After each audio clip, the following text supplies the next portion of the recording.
Hello students, let's see this question.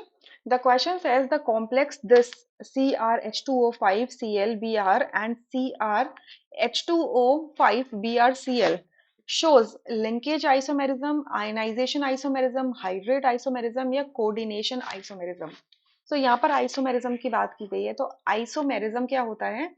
एक ऐसा phenomena होता है जब ऑब्जर्व होता है when two or more complexes have the same molecular formula but different उनका या तो कनेक्टिविटी डिफरेंट हो या स्पेस में ओरिएंटेशन डिफरेंट हो तो उस फिनोमिना को हम कहते हैं आइसोमेरिज्म।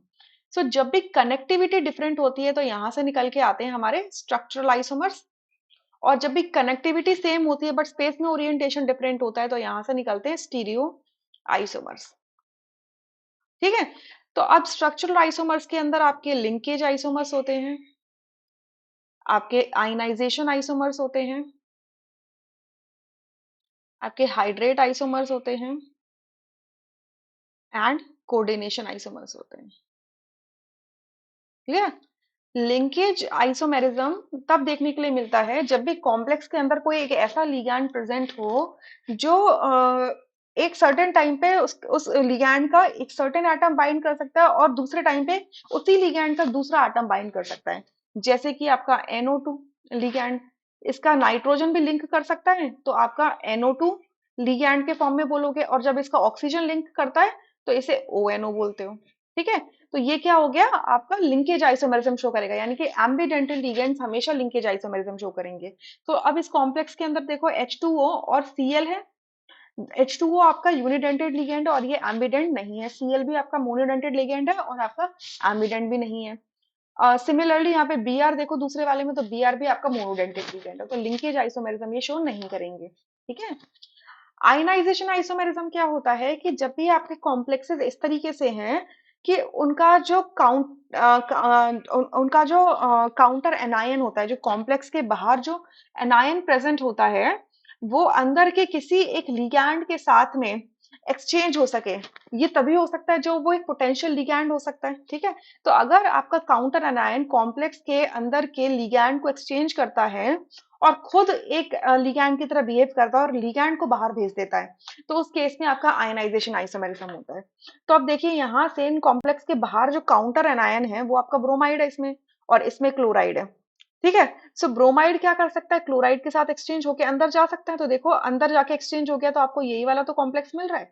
5 H2O तो एज इट इज एसिड है, chromium chromium as it is है, यानी कि ये दो कॉम्प्लेक्सेस लिंकेज आइसोमेरिज्म शो कर रहे हैं। ठीक है, हाइड्रेट आइसोमेरिज्म क्या होता है, एक टाइप का आयनाइजेशन आइसोमेरिज्म ही होता है, लेकिन इसमें आपका इसमें वाटर एज अ सॉल्वेंट बहुत बड़ा रोल प्ले करता है। इसके अंदर क्या होता है कि आपका वाटर प्रेजेंट होता है एज अ लिगेंड या फिर एज अ हाइड्रेट मॉलिक्यूल, मतलब जैसे जो कॉम्प्लेक्स है जिसमें वाटर लिगैंड की तरह प्रेजेंट होता है और किसी भी वो काउंटर एनायन के साथ में एक्सचेंज होके उसका हाइड्रेट कॉम्प्लेक्स दे सकता है, सो उसको हम कहते हैं आपका हाइड्रेट आइसोमर। अब जैसे कि एक एग्जांपल ले लिया जाए इसके लिए, अगर मैं क्रोमियम का ये कॉम्प्लेक्स ले लूं, H2O 6 कॉम्प्लेक्स ले लूं और इसके बाहर Cl लगा दूं। ठीक है, तो क्या होगा कि Cl एक अंदर जा सकता है और एक H2O बाहर आ सकता है, तो क्या बन जाएगा CrH2O 5। ठीक है, और एक Cl अंदर पहुंच गया और 2 Cl बाहर रह गए और एक H2O के फॉर्म में आ गया। तो अब ये वाटर क्या है, कोऑर्डिनेशन स्फीयर से बाहर आ गया, अब ये वाटर क्रिस्टलाइजेशन के फॉर्म में प्रेजेंट है। सो इन दोनों कॉम्प्लेक्स के बीच में रिलेशन क्या, हाइड्रेट आइसोमेरिज्म का है। सो आप देख रहे हो कि वाटर तो बाहर नहीं जा रहा है ना कोऑर्डिनेशन स्फीयर के, तो इस वजह से हाइड्रेट आइसोमेरिज्म नहीं है। Now next is coordination isomerism. Coordination isomerism तभी देखने के लिए मिल सकता है जब भी आपका कैटायन और एनायन एंटिटी जो भी होगी कॉम्प्लेक्स की वो दोनों ही कोऑर्डिनेशन हो, मतलब कोऑर्डिनेट आपका जो भी गिवन कॉम्प्लेक्स है उसके अंदर कोऑर्डिनेशन कैटायन भी और कोऑर्डिनेशन एनायन भी हो। आप देख रहे हो यहाँ पे कोऑर्डिनेशन कैटायन तो है बट एनायन तो आपका सिंपल है, राइट, यहाँ पे भी एनायन सिंपल है, यानी कि ये दोनों कोऑर्डिनेशन आइसोमेरिज्म शो नहीं कर सकते हैं। राइट, तो जब भी कोऑर्डिनेशन कैटायन और कोऑर्डिनेशन एनायन दोनों प्रेजेंट होते हैं तो उनमें आपस में लिगैंड्स क्या हो सकते हैं, एक्सचेंज हो सकते हैं। क्लियर? सो इस पूरे क्वेश्चन में एक ही ऑप्शन करेक्ट है, that is second, rest options are incorrect. इसका रेफरेंस ले लेते हैं 12th क्लास के एनसीईआरटी पार्ट 1 में जाएंगे आप, 23-24 के एडिशन देखेंगे, पेज नंबर 127 से देखना स्टार्ट करेंगे तो सारे आइसोमेरिज्म अच्छे तरह से एक्सप्लेन किए गए हैं। I hope you understood this question really very well. Thank you.